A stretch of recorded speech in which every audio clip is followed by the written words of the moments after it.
I wanted to record this somewhere with a view, but it's raining, so I'm gonna be in the car. But look,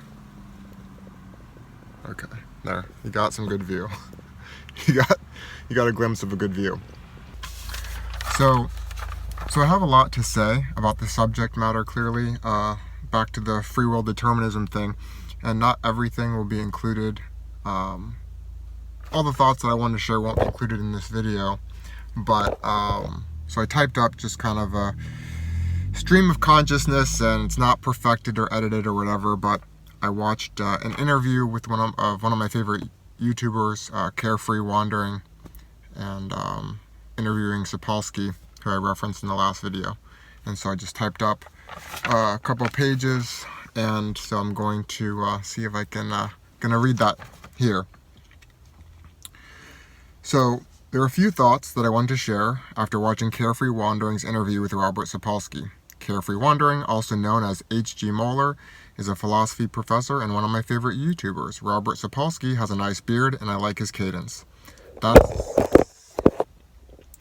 aside, I want to point out how Sapolsky almost immediately signals to his sort of NPC ideological worldview at the start of the interview. While calling someone an NPC probably is a bit immature, I have to acknowledge, it's fighting words, right? It has an ad hominem feel to it. I think it actually has some philosophical relevance due to the fact that Sapolsky is a political kind of guy in addition to being a philosophical kind of guy.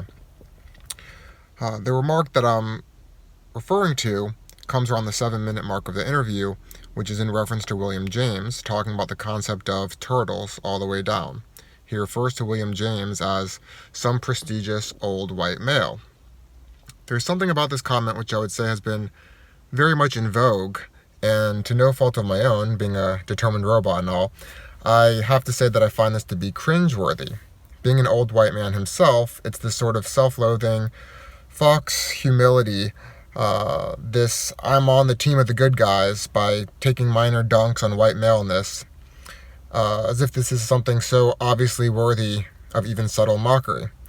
I don't want to be accused of male fragility by pointing this out or promoting, my own victimhood, right? That the white male victimhood. I don't want to be a hypocrite in that, right? But it's hard to not point out this double standard. The double standard being that those of his certain prestigious intellectual variety would be very reluctant to make any other comments about women or people of any other skin tone other than his own. So what makes this particularly relevant is that Sapolsky is not just here to say that we have no free will. Ironically, just as Sam Harris has done for many years, he is here to tell us how we ought to feel and behave as a result of our inability to control how we feel and behave. The irony always seems to be lost on these old white men. Sapolsky claims the world would be a better place if everyone dropped the notion of free will. But is there even a shred of evidence for this? To be fair, it might exist. I'd be open to examining it, and maybe if my current determined state of thinking that his 500-page book isn't worth my time, maybe I will change my mind and discover some compelling studies that indicate this. But to my understanding, most of the limited studies that exist on this matter show that those who don't believe in free will are less motivated in general to try to change things, which seems sort of like obvious, right? So in short, determinists don't suddenly become inspired to spread love and kindness and make radical changes to improve an unjust criminal justice system and things of that nature, right? So putting that aside for a moment, one has to ask, does it even make sense to believe that people would become less vengeful if they became determinists? Is the key to more empathy believing that I and no one else has any self-control? Why do these determinists always leave out the determined feelings of the vengeful in this process? It's as if it's so easy for them to advocate for more empathy for, let's say, a Hitler type on the basis of no free will, but if someone were to want revenge on the Hitler type and have no interest in their deterministic philosophy, the determinist, you might imagine the determinist saying, hey, calm down, you delusional Philistine. Hitler had no choice. Now get your anger under control. The philosophy of the determinist always seems to end in some sort of circular, contradictory place. It ends in some contradictory place. The lack of acknowledgement of this is fascinating. Perhaps the determinist simply has no choice but to ignore his hypocrisy and blind spots. As a side note, or as another side note, more empathy, more peace, more love in the world seems like a good thing. I think it's easy to imagine all the ways to promote that, but would probably have nothing to do with deterministic philosophy. We can start by talking about obvious situations where someone being punished easily could have been us. So it's like someone who texts while driving, gets into an accident, someone who, let's say you're with your girlfriend or your boyfriend and there's someone at a bar and they're talking trash to them, right? And you get into a bar fight and you push them and something horrible happens as a result. We could empathize and understand how that easily could have been us, right? This doesn't necessarily have to do with believing that we have no self-control at all to be able to increase our empathy and to see how we could be in some of these situations and therefore have maybe less of the idea of wanting to really punish these people in severe and inhumane ways. But, I mean, I didn't put this in the type, but, that doesn't mean that this is going to necessarily apply to people that do truly heinous things, right? So, anyway, for a determinist, is this not all a circular and silly endeavor? Can the determinist not realize that one's ability and desire to have more empathy for others is determined, just like everything else? To this, Sapolsky, and then, probably Sam Harris, they seem to have similar philosophies with this, they seem to think they have an answer.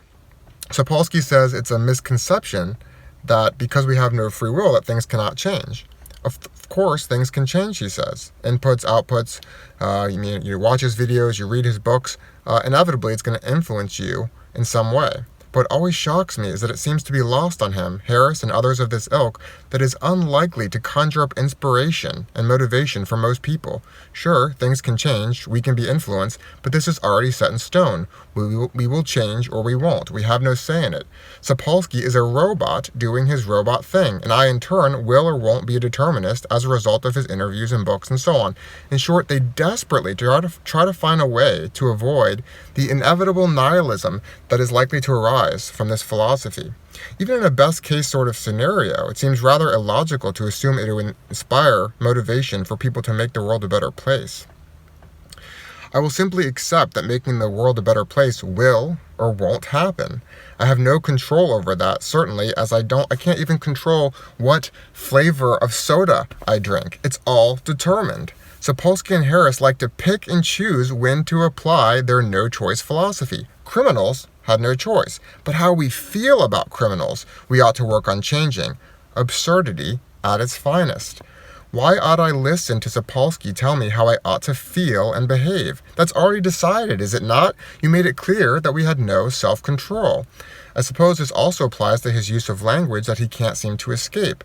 The use of language that time and time again implies that free will actually does exist. The determinist always seems to forget his own roboticism. It's almost as if he believes that we are all determined, but he alone has escaped this matrix through some sort of self-awareness. My argument would be that self-awareness can allow all of us to escape the matrix, at least to some extent. Is that free will? Maybe not. These are all just words. I'm not convinced that we can even conceptualize a scenario in which we would have free will. This doesn't mean that we lack free will, though. It just means that free will doesn't mean anything at all. The real question is always, ultimately, how we ought to live. And I'm not convinced that I ought to listen to those who claim they and I have no self-control on how I ought to attempt to control things. It's good comedy, fun banter, but it's not something to take seriously. More empathy sounds like a good thing.